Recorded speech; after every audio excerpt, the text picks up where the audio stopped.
Всем привет, дорогие друзья! В этом ролике мы подробно рассмотрим корейский ЗБТ и обновление прилюд.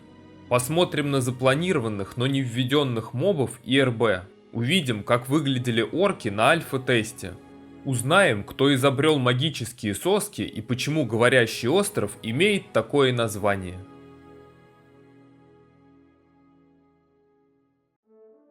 Ранее мы уже не раз убеждались, что некоторые аспекты игры были задуманы не совсем такими, какими их увидели американские и европейские игроки. Первая презентация игры в Корее была проведена 14 марта 2002 года в отеле Хасан. Тогда же и был запущен официальный сайт lineage2.com. Кстати говоря, в Википедии дата неверная, поскольку ссылается на дату, когда об этом событии впервые узнали англоязычные журналисты. В тот же день разработчики показали первые скриншоты из игры и видео с альфа-теста. Кроме первоначального вида локаций и сетов брони, в ролике можно заметить, что изначально написанные сообщения отображались над головой игроков. Но самое интересное, что на некоторых игроках можно увидеть плащи, которых после релиза в игре уже не было. Точнее, они оставались в клиенте даже на C1, но увидеть их на персонажах было невозможно, о чем я говорил в ролике, с чего начиналась Lineage 2. Тогда же я говорил, что самой сложной игровой расой для дизайнеров оказались орки, которых несколько раз перерисовывали с нуля. В своем интервью разработчики заявляли, что хотели избавить расу орков от ореола плохих ребят, но при этом сохранить основные черты, присущие этой расе. Увидеть, как орки выглядели изначально, удалось на еще одном ролике с альфа-теста, показанном в мае 2002. Кстати, если присмотреться, то гномы также выглядели немного иначе, а темные эльфы тогда еще ходили прямо. Также можно заметить, что города на альфа-тесте были намного больше и грандиознее, чем после релиза. Однако самое интересное было не столько во внешнем виде персонажей, сколько в скиллах. На одном из видео с токийской игровой выставки, состоявшейся в сентябре 2002, можно увидеть просто сенсационные кадры. Темная эльфийка подходит к одному из мобов возле школы магов Айнхавант на говорящем острове, и чтобы его убить, призывает такого же скелета, как у некромансера. Можно предположить, что текстуры самонов темных эльфов тогда еще не были нарисованы, и вместо них использовали уже имеющиеся, как это часто бывало. Но сама анимация выглядит именно как призыв умершего из могилы. С точки зрения лора игры, умение воскрешения трупов у темных эльфов вполне могло быть, поскольку Диспарион обучил их темной магии, той же, что и владеют некроманты. Но очевидно, что впоследствии разработчики решили сделать некров уникальным классом, и скелета у темных эльфов забрали. Хотя именно по сюжету это была интересная задумка, показывающая единую природу темной магии людей и темных эльфов.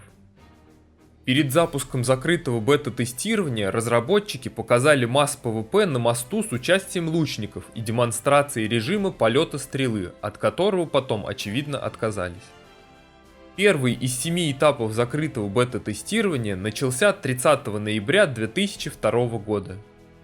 На карте ЗБТ не было территорий Арены и даже части локаций Герана и Глудио, а из мировых РБ были доступны Королева Муравьев и Ядро. При этом даже они появились не сразу, поскольку в одном из интервью разработчики только рассказывают о скором введении пустоши, муравейника и городов Дион и Геран.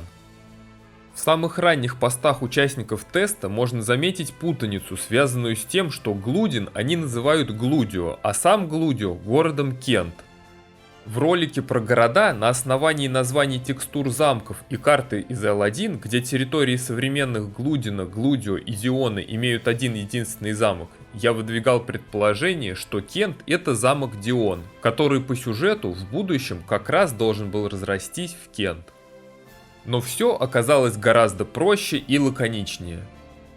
Исходя из ранних отчетов тестеров, становится ясно, что в 2002-м деревня Глудин называлась Глудио, а сам город Глудио носил название Кент, которое даже после его переименования осталось в названии текстур единственного на тот момент замка, и уже потом эти текстуры были применены для замков Диона и Герана. В декабре в сети уже появляются первые игровые скриншоты. Так выглядело первое меню выбора персонажа. А вот таким был интерфейс квестовых диалогов. Также довольно интересно выглядело окно с текущим ХП и МП и окно статуса персонажа. Но самым необычным был вид панели умений и сами значки умений, часть из которых это иконки действий, а часть очевидно какие-то скиллы. А вот такими были сами значки умений. На скриншотах можно увидеть рыжую лисицу, которая в прелюде уже была удалена, но в файлах сервера осталась. Также там есть и кролики, одного из которых подписчик с ником Guanjing Huang Ronг чудесным образом разглядел на видео с японского теста. Среди скриншотов также есть изображение каких-то локаций, которые мне не удалось идентифицировать, и корабль, очевидно сделанный для острова Дьявола. На одном из таких скриншотов можно увидеть, как раньше выглядели замки. А теперь самое интересное. Один из игровых клиентов Прелюда оказался чуть более ранним, и в нем не было регионов, введенных в том обновлении. Зато они в нем остались в том виде, в котором задумывались, просто не были доделаны. Путем нехитрых манипуляций, подсказанных Сергеем Поперечным, нам удалось пробежаться по этим картам через более современный клиент. Вот так выглядела ранняя модель замка Арен. И по нему здесь можно даже пробежаться. Сбоку от центрального здания было пристроено большое помещение, которое, судя по всему, в современных замках стало тронным залом. При этом комната с артефактом имеет отдельный вход и с тронкой не связана. А за самим артефактом имеется система комнат и коридоров.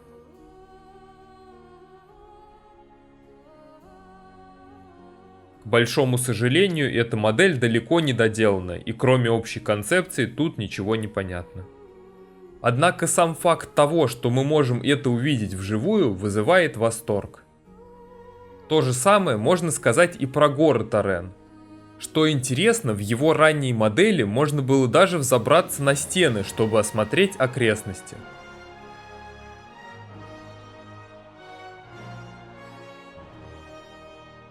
На этом удивительные факты не заканчиваются. На одной из страниц книги с концепт-артами была изображена башня слоновой кости, которую можно даже не узнать, поскольку она тут имеет квадратное сечение и в целом сильно отличается от той, что реализована в игре.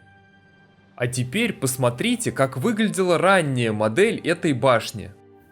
Этажи в плане также имеют квадратные пропорции, а переходы между ними должны были осуществляться не телепортами, а по лестницам, расположенным по периметру. Всего в башне 12 этажей и подвал. Окна четных этажей выходят на одну сторону, а нечетных на другую. В подвале имеется тупиковый спуск вниз, где возможно и спрятан небулит. Думаю, что более подробно о том, какой изначально была задумана игра, нужно рассказать в отдельном ролике, тем более, что интересных фактов довольно много. А сейчас вернемся к теме ЗБТ. В испанской версии Википедии написано, что на закрытой бете можно было увидеть шлемы, от которых потом отказались в пользу различимости рас персонажей, и плащи, анимация которых оказывала очень большую нагрузку на систему, вследствие чего также была удалена. Что касается городов, то они впоследствии были сделаны менее масштабными для повышения удобства передвижения. Но самым интересным для меня было упоминание о том, что гномы изначально торговали не сидя, а стоя возле коробок с продаваемыми предметами. Несмотря на длительные поиски, найти подобных скриншотов не удалось, однако, как мне кажется, выглядела эта торговая лавка точно так же, как и у NPC-трейдера, которого вы видите сейчас на экране.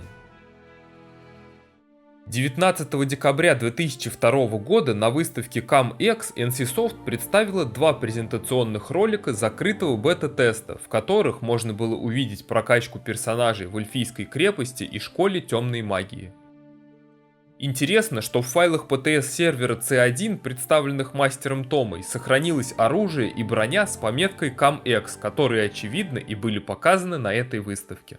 На следующий день был запущен второй этап закрытого бета-тестирования. На этом этапе в игре впервые была добавлена возможность пройти первую смену профессии, и в 2003 году игроки уже стали осваивать контент 20+. В следующих этапах тестирования было задействовано от 2500 до 15 тысяч игроков с внешних сайтов, на одном из которых были выложены видео с презентацией игры и разных этапов теста, но, к сожалению, на сегодняшний день они уже удалены. Для повышения интереса к игре на официальном сайте разработчики частями публикуют легенду и описание рас. А еще там была обнаружена одна очень интересная статья, написанная Мэтью из Башни Слоновой Кости, тем самым, благодаря которому мы знаем историю Шунаймана и Семи Печатей. Статья была размещена на сайте еще в 2002 году, и в ней рассказывалось о том, как Мэтью приплывает из Герана на Говорящий остров и, заинтересовавшись эльфийскими документами, хранившимися в библиотеке, отправляется в школу магов Инхаванта. Я никогда раньше не обращал внимания, но этого самого Мэтью можно встретить в старых версиях игры как раз возле этой школы. От Мэтью удалось узнать очень интересную информацию. Вы когда-нибудь задумывались, что это за странные мегалиты, которые можно встретить в разных местах континента?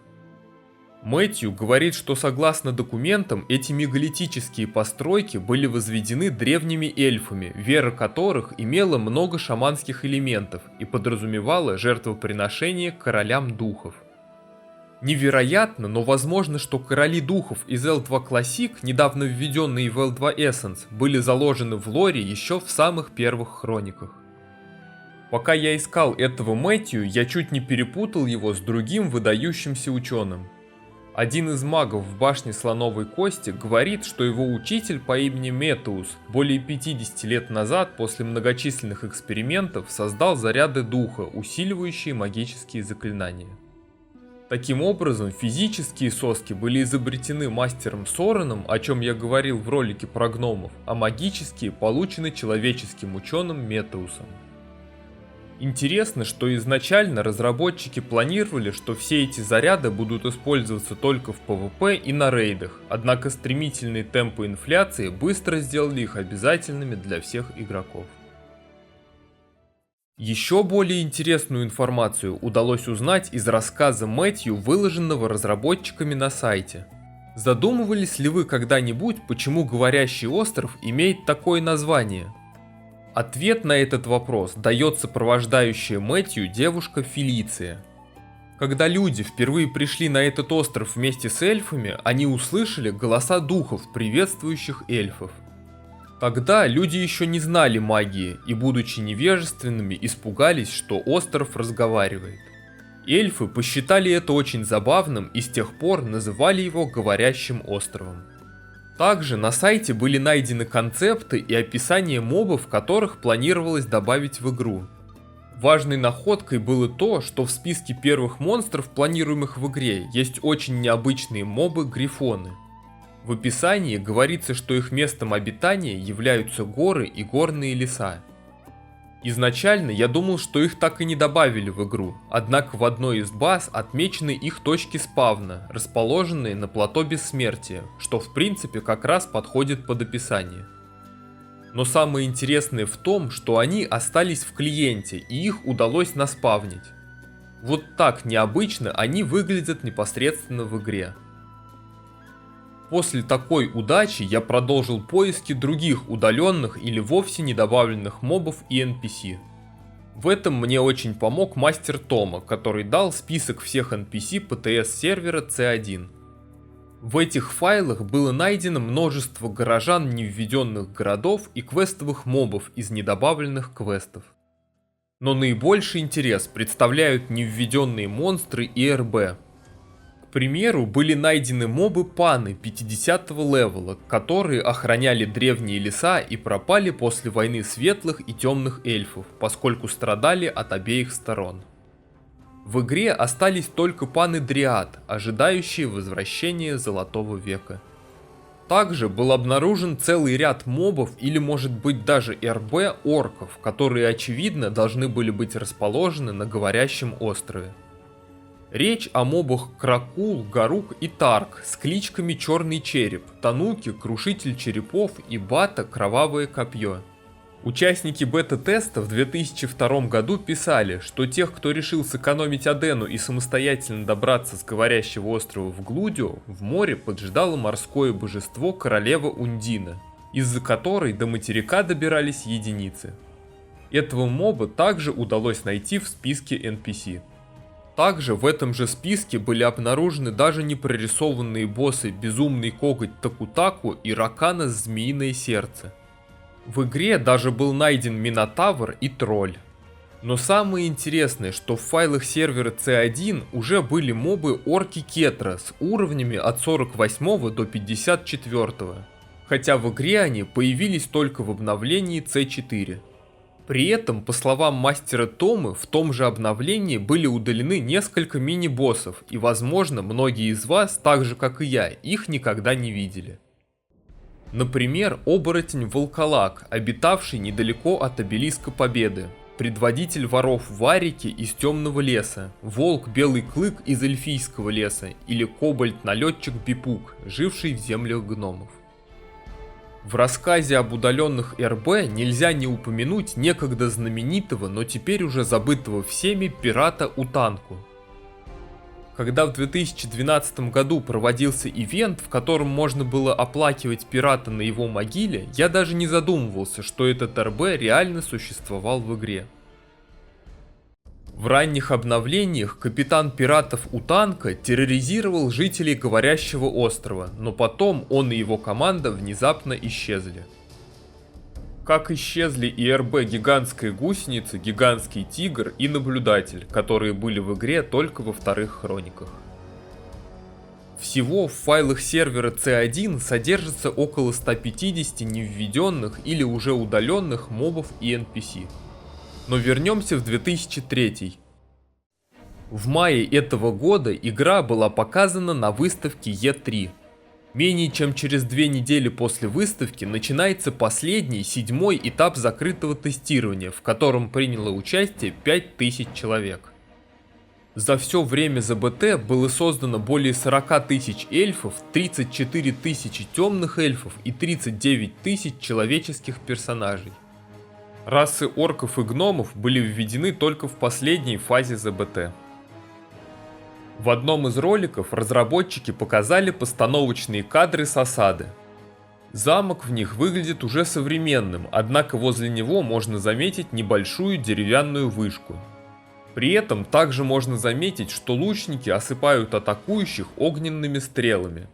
Но самым интересным в этом видео является совсем не это. Ведь в этом ролике можно увидеть, как тогда выглядели самоны темных эльфов, которых многие путали с простыми мобами. Также в осаде принимают участие погонщики на страйдерах, которые в конечном итоге и сломили сопротивление защитников. Интересным фактом является то, что страйдеры и виверны были в игре еще на закрытом бета-тесте, однако из-за повышенной скорости передвижения сервера не справлялись с нагрузкой и их введение для широкого использования было отложено. 9 июля 2003 года Lineage 2 завершила 7-месячный период закрытого тестирования и вышла в стадию ОБТ, в которой игра уже приняла привычный нам вид. Однако интересной находкой стала карта ОБТ, которую прислал зритель с ником Quattro. На ней можно увидеть контуры территорий Ланска, Млана и Леона, о которых я говорил в предыдущем ролике про невведенные в игру города. Карта в игре очень похожа на показанную в том видео, что говорит о достоверности последней. В 14:00 для участников открытого бета-теста были запущены 6 серверов: Бардс, Зигхард, Каин, Леона, Эрика и Густин. Однако ажиотаж был настолько велик, что уже через 4 часа были открыты еще 2 сервера – Девиан и Хиндемид, а еще через день, 11 июля, 9-й сервер Тион.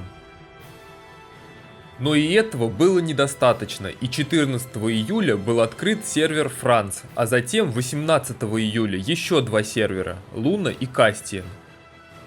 Однако даже 12 серверов не могли вместить всех желающих, и 1 августа были открыты сразу 4 сервера – Айрин, Старис, Сириэль и Фейшар. Затем, менее чем через месяц, 6 сентября, были открыты сервера Эльвина и Ликия, а 24 сентября Шикин и Скрайт. В общей сложности, менее чем за 3 месяца открытого бета-тестирования NCSoft было открыто 20 серверов Lineage 2. 24 сентября 2003 года на корейские сервера открытого бета-тестирования было установлено первое обновление, получившее название Prelude. А 1 октября игра была запущена для коммерческого использования. Согласно данным сайта GameSpot, за первые 5 дней выпуска Lineage 2 собрала 130 тысяч платных пользователей. Несмотря на то, что с обновлением появился новый функционал, благодаря которому после 10 минут бездействия персонажа выкидывало из игры, проблему загруженности всех 20 серверов решить все еще не удавалось. При этом ажиотаж увеличивался все больше и больше, и 9 октября были открыты еще 5 серверов. Фрикиус, Афилия, Шакдун, Тарзив и Ария, доведя общее число серверов до 25. Само обновление было довольно масштабным. В игре появляются башня Слоновой Кости, город Арен, волшебная долина, деревня охотников и море спор вместе с третьим мировым боссом Орфан. К западу от пустоши был добавлен забытый храм, не раз показанный в ранних демонстрационных роликах. Также именно в прелюде в игровых локациях появляется музыка. В торговой лавке появилась возможность не только продажи, но и покупки. В игру была добавлена вторая смена профессии, соответствующие квесты и скиллы. Были введены бонусы отношения сетов, магические соски и многое-многое другое. 25 ноября компания Coca-Cola по случаю выхода игры в Корее выпускает посвященные этому событию стилизованные алюминиевые банки. Список нововведений Прелюда, который принято считать нулевым обновлением, уже был очень внушительным, а игроки с восторгом понимали, что это только начало пути. Ведь всего через 3 месяца на сервера было установлено обновление C1, которое привнесло еще больше нововведений.